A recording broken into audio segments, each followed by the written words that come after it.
سألوا الشهيد نفسك في ايه وايه توصينا احنا بيه، قال خلي بالكم من البلد دي واوعوا تنسوا انا مت ليه. سألوا الشهيد نفسك في ايه وايه توصينا احنا بيه، قال خلي بالكم من البلد.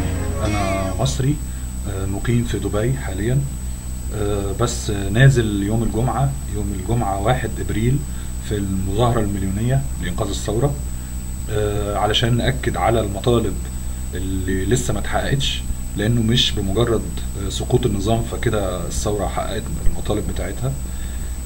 من ضمن الحاجات اللي أنا هنزل يوم الجمعة علشانها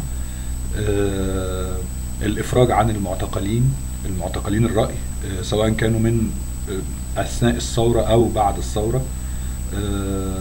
كمان تطهير الإعلام من بؤر الفساد اللي لسه مسيطرة عليه لغاية دلوقتي.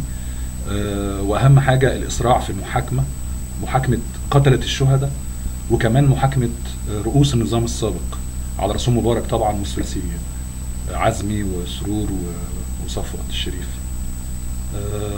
وربنا يسهل أشوفكم في التحرير. أنا نازلة التحرير يوم الجمعة علشان أطالب بمحاكمة رؤوس الفساد زكريا عزمي وصفوت الشريف وفتحي سرور. أنا هنزل ميدان التحرير يوم الجمعة بإذن الله علشان أصمم على مطالبي، وهي محاكمة بقايا وأذناب النظام البائد أمثال صفوت الشريف وزكريا عزمي وأحمد فتحي سرور.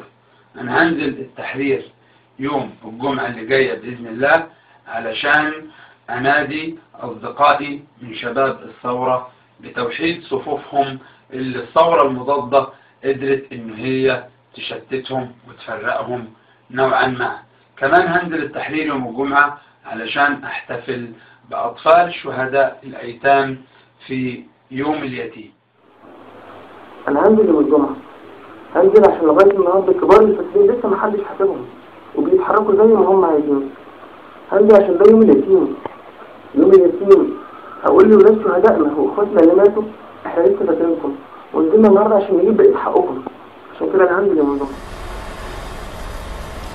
أنا نازلة يوم الجمعة 1 إبريل لسببين. السبب الأول أسجل رفضي التام لاستخدام أي أسلوب من وسائل العنف ضد أي مواطن، سواء كان المواطن ده خارج عن القانون أو غير خارج عن القانون، وده حصل مع طلبة كلية إعلام وغيره. للأسف العنف لا يستخدم حتى مع الحيوان، فما بالكم إنسان.